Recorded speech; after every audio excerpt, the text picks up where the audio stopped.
욥기 20장 1절에서 29절. 이번에는 나아마 사람 소발이 대답해서 말했어요. 내 말을 들으니 내 마음이 너무 답답해서 대답을 안 할 수가 없구나. 마음이 몹시 조급해지는 걸.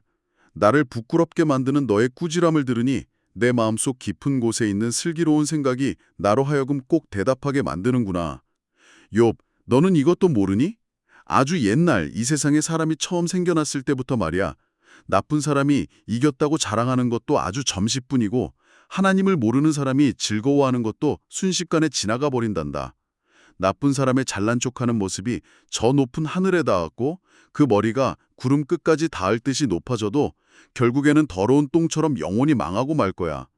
그를 본 적이 있는 사람들도 그 사람이 어디로 갔지? 하고 찾게 될 거란다.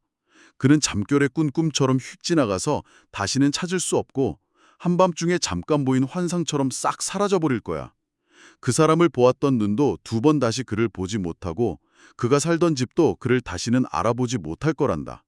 그의 자식들은 가난한 사람들에게 도와달라고 굽실거리게 되고 자기가 남에게 빼앗았던 재산도 결국 자기 손으로 다 돌려주게 될 거야. 한때는 뼈와 몸이 젊은이처럼 튼튼하고 씩씩했지만 그 힘찬 기운도 결국 그와 함께 차가운 훅 속에 눕고 말지. 그는 나쁜 짓 하는 것을 마치 달콤한 사탕처럼 여겨서 혀 밑에 살짝 숨기고 버리기가 아까워서 입천장에 꾹 붙이고 물고 있을지라도 그 나쁜 음식은 뱃속 창자로 들어가면 아주 무서운 독사의 독처럼 나쁘게 변하고 만단다. 남의 재산을 꿀꺽 삼켰더라도 결국 다 토해내야 해. 하나님께서 그의 뱃속에서 그걸 다 도로 꺼내게 만드시거든. 그는 무서운 독사의 독을 빠는 것과 같아서 결국 독사의 혈에 물려 죽고 말 거란다.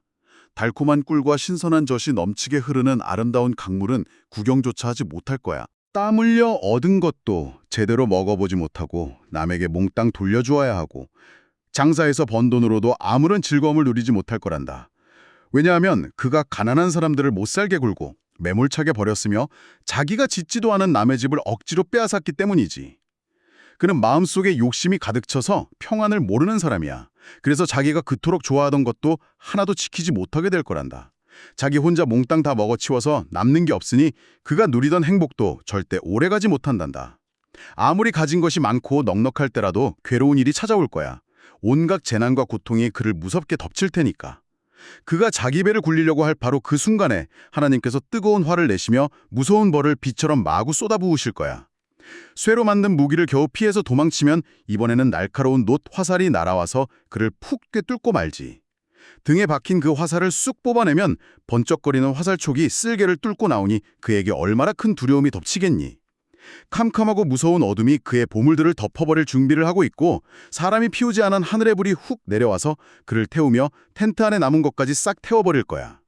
높은 하늘이 그의 나쁜 죄를 훤히 다 밝혀낼 것이고 땅도 그를 미워해서 대적하며 일어날 거란다. 결국 그의 재산은 다 떠내려가고 하나님이 크게 화내시는 심판의 날에 모조리 다 쓸려가 버릴 거야. 욥 잘 들어보렴. 바로 이것이 나쁜 짓을 하는 사람이 하나님께 받게 될 몫이고 하나님께서 그에게 딱 정해주신 무서운 선물이란다. 아주 긴 낭독을 들으셨는데요. 들으시면서 아마 많은 분들이 어떤 감정의 큰 격차를 느끼셨을 것 같아요. 네, 맞아요. 욥은 자신의 고통 속에서 진짜 피를 토하듯 아파하고 있는데 이 소발의 대답은 뭐랄까 얼음처럼 차갑고 너무 날카롭거든요. 진짜 그래요. 온도 차이가 너무 심해요. 방금 들은 소발 할아버지의 말투가 잔뜩 화가 나 있고 아주 차갑게 느껴졌어요. 그렇죠. 근데 솔직히 소발의 말이 아주 틀린 말은 아니지 않나요? 나쁜 짓을 하면 결국 벌을 받는다. 이거는 사실 우리가 아이들에게도 늘 가르치는 아주 상식적인 이야기잖아요. 그런데 왜 소발의 이 상식적인 말이 욥에게는 그토록 잔인한 폭력이 된 건가요? 아주 중요한 질문이에요. 그 고대 중동 지역 사람들은 이른바 상선벌악, 그러니까 착한 일을 하면 복을 받고 나쁜 일을 하면 벌을 받는다는 세계관을 아주 강하게 믿었거든요. 네네. 그래서 소발은 이 공식을 욥의 상황에 아주 기계적으로 대입을 한 거예요. 욥이 지금 재산을 다 잃고 자녀들까지 잃는 그런 끔찍한 고통을 겪고 있으니까 그 원인은 당연히 욥이 숨기고 있는 어떤 엄청난 죄 때문이라고 단정지어 버린 거죠. 겉으로는 아무리 깨끗해 보여도 속으로는 그 나쁜 죄를 달콤한 사탕처럼 숨기고 있는 위선자일 거라고 지레짐작을 해버린 거군요. 결과만 보고 원인을 마음대로 추측해버린 셈이네요. 맞습니다. 고통받는 친구 곁에서 함께 울어 주기는커녕 자기가 가진 잣대로 아주 무서운 재판관 행세를 한 겁니다. 네. 특히 소발의 말 중에서 우리가 아주 주의 깊게 살펴봐야 할 단어가 하나 있는데요. 마지막 부분에 이것이 나쁜 짓을 하는 사람이 하나님께 받게 될 몫이고 정해주신 선물이다 라고 선언한 부분입니다. 여기서 몫이나 정해주신 선물로 번역된 히브리어 단어가 바로 그 나엘라입니다. 나엘라요? 네, 나엘라. 고대 사회에서 이 나엘라는 부모가 자녀에게 대대로 물려주는 어떤 유산을 뜻하거든요. 그런데 소발은 죄인이 받을 나엘라가 무서운 심판뿐이라고 선을 그어버린 거예요. 와, 나엘라가 부모님이 물려주시는 유산이라는 뜻이라니 정말 놀랍네요. 사실 우리도 마음속에 미움과 욕심이라는 죄를 사탕처럼 숨기고 사니까 무서운 심판을 나엘라로 받아야 마땅한데 말이죠. 네, 바로 그 지점에서 복음의 놀라운 반전이 등장하죠. 우리가 마땅히 받아야 할 그 무서운 심판의 나엘라, 그 맹렬한 불꽃을 우리 대신 온몸으로 받아내신 분이 계시거든요. 아, 바로 예수님이십니다. 죄 없으신 예수님께서 십자가에서 우리가 물려받아야 할 그 저주와 심판의 나엘라를 고스란히 다 맞아주셨고 그 덕분에 우리는 하나님의 사랑받는 자녀라는 아름다운 나엘라를 선물로 받게 된 겁니다. 정말 놀라워요. 우리가 받을 벌을 대신 받으시고 생명을 주시다니 하나님은 정말 세심하신 분이군요. 네. 그러니까 이 엄청난 은혜를 기억한다면 우리는 평소에 소발처럼 친구의 잘못이나 겉모습만 보고 섣불리 판단하거나 무서운 재판관이 되려고 해서는 안 되겠죠. 맞아요. 우리가 예수님이 주신 그 따뜻한 사랑과 용서를 기억하면서 친구에게 찌르는 말 대신 따뜻한 품을 내어주면 좋겠습니다. 청취자 여러분, 여러분은 오늘 무엇을 결심했나요? 하나님 아버지, 오늘 소발 할아버지의 무서운 말을 들으며 진짜 은혜와 사랑이 무엇인지 깊이 깨닫게 하시니 감사합니다. 저에게도 다른 사람의 잘못을 쉽게 판단하고 차갑게 정죄하려는 마음이 있다면 십자가의 보혈로 깨끗하게 씻어주세요. 제가 마땅히 받아야 할 심판의 몫을 십자가에서 대신 다 받으시고 저에게 영원한 생명과 하나님의 자녀라는 놀라운 선물을 유산으로 주신 예수님을 찬양합니다. 제가 거저받은 이 엄청난 은혜를 기억하며 제 곁에 아파하고 슬퍼하는 친구들에게 차가운 정답 대신 따뜻한 사랑과 품을 내어주는 예수님을 꼭 닮은 어린이가 되게 해주세요. 저의 가장 아름다운 기업이 되시는 예수님의 이름으로 기도합니다. 아멘. 주희야, 자신의 아픔을 안아주기는커녕 더 무서운 저주를 퍼붓는 친구에게 요 할아버지는 어떤 마음으로 대답하실까? 우리 다음 이야기도 기대하는 마음으로 함께 성경 여행을 떠나보자꾸나. 욥기 9장 1절에서 35절. 욥이 다시 입을 열어 대답했어요. 네 말이 맞다는 걸 나도 잘 알고 있단다. 하지만 약한 사람이 어떻게 하나님 앞에서 자기가 완벽하게 의롭다고 말할 수 있겠니? 만약 사람이 하나님과 따지며 말싸움을 하려 든다면 하나님께서 묻는 1000가지 질문 중에 단 한 가지도 제대로 대답하지 못할 거야. 하나님은 마음이 참으로 지혜로우시고 힘이 엄청나게 강하신 분이셔. 그러니 그분께 맞서서 고집을 부리고도 무사히 잘 살 수 있는 사람이 과연 누가 있겠니?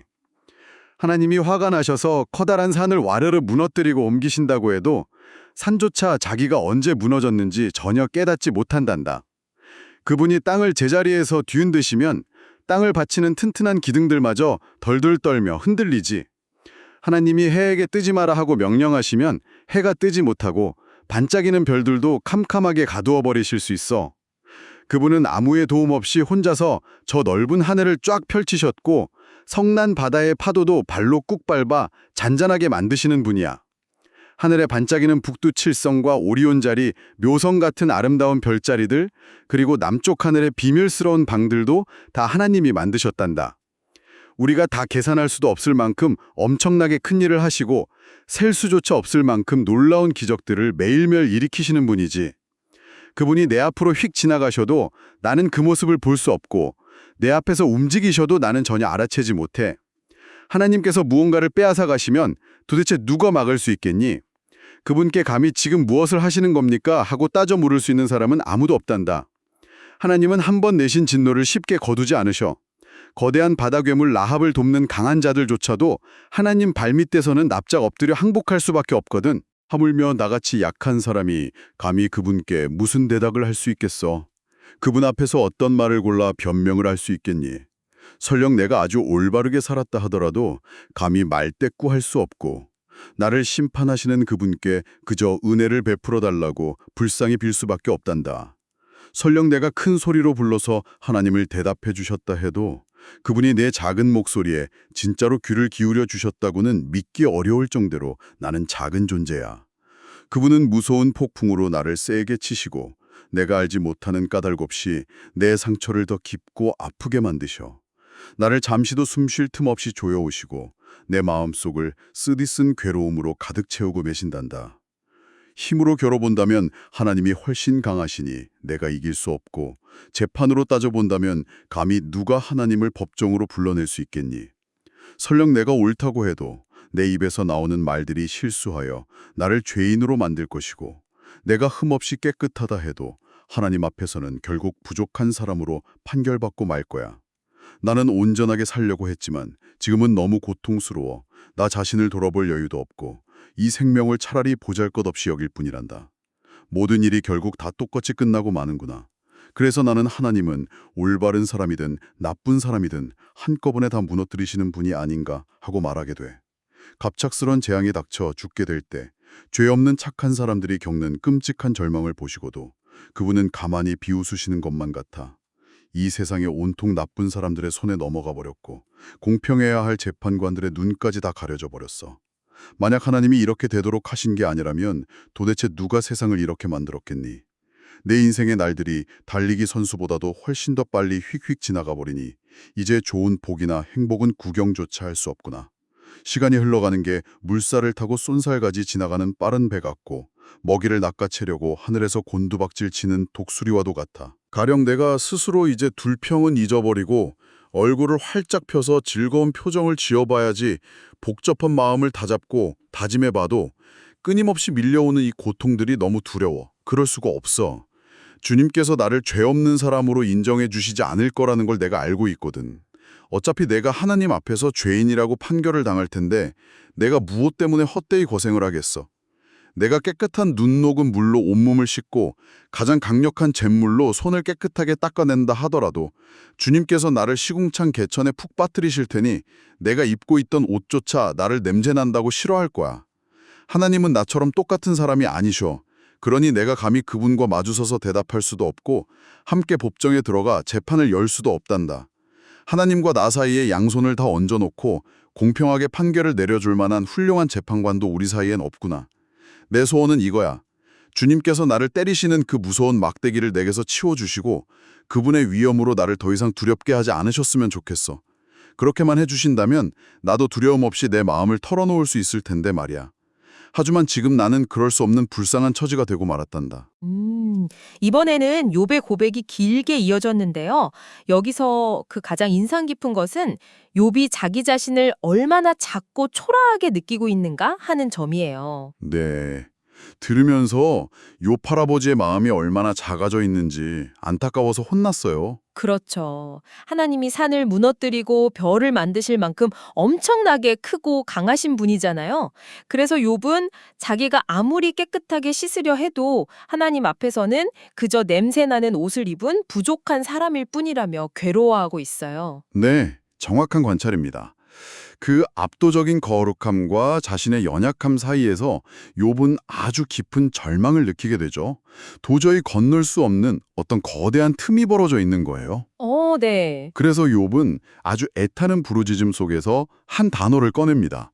아까 양손을 다 얹어놓고 공평하게 판결을 내려줄 만한 훌륭한 재판관도 없구나 하고 탄식했잖아요. 네, 그랬죠. 여기서 욥이 갈망했던 그 훌륭한 재판관, 두 사람 사이에 서서 양손을 잡고 억울함을 화해시켜주는 중재자가 바로 히브리어로 그 모키아흐입니다. 아, 마치 엄청나게 크고 거룩하신 어른과 흙먼지처럼 작고 냄새나는 아이 사이에서 양쪽의 손을 꽉 잡고 연결해주는 튼튼하고 안전한 다리 같은 거군요. 네, 맞습니다. 바로 예수님이 우리의 영원한 모키아흐가 되어주신 거예요. 아하, 십자가에서 그 벌을 대신 받으심으로써 이제 우리가 더 이상 두려움 없이 하나님께 담대하게 나아갈 수 있는 아주 완벽한 다리가 되어 주셨거든요. 와, 중간에서 손을 잡아주시는 훌륭한 재판관이 예수님이셨다니. 하나님은 우리의 연약함을 아시고 정말 세심하게 길을 열어주셨군요. 네, 정말 그렇죠. 그러니까 우리가 평소에 살아가면서 실수하거나 초라하게 느껴질 때 있잖아요. 그럴 때 하나님이 무섭게 혼내실까봐 두려워 숨고 싶었던 적이 다들 있을 텐데요. 맞아요. 저도 가끔 그럴 때가 있거든요. 하지만 이제는 우리와 하나님 사이를 사랑으로 다정하게 연결해 주시는 완벽한 중재자, 예수님이 계시니까요. 네. 그러니까 이제는 두려워 숨지 말고 용기 내서 씩씩하게 기도의 자리로 나아가면 되겠네요. 청취자 여러분, 여러분은 오늘 무엇을 결심했나요? 하나님 아버지, 오늘 요파러보지의 안타까운 기도를 들으며 저를 위해 이 땅에 오신 예수님의 사랑을 다시 깨닫게 하시니 감사합니다. 제가 실수하고 연약할 때마다 하나님이 무섭게 느껴져서 마음이 쿵쾅거리고 숨고 싶을 때가 있어요. 하지만 하나님과 저 사이에 완벽한 다리가 되어주신 예수님 덕분에 이제는 두려움 없이 하나님 품으로 달려갈 수 있음을 믿어요. 저를 대신해 십자가의 고통을 겪으신 예수님의 손을 굳게 붙잡고 어떤 상황에서도 하나님께 솔직하고 당당하게 나아가는 씩씩한 어린이가 되게 해주세요. 저의 영원한 중재자가 되시는 예수님의 이름으로 기도합니다. 아멘. 조이야, 무서운 막대기를 치워달라고 기도하며 하나님을 애타게 찾는 요파라바지의 이야기는 또 어떻게 이어질까? 우리 다음 이야기도 기대하는 마음으로 다시 만나자꾸나.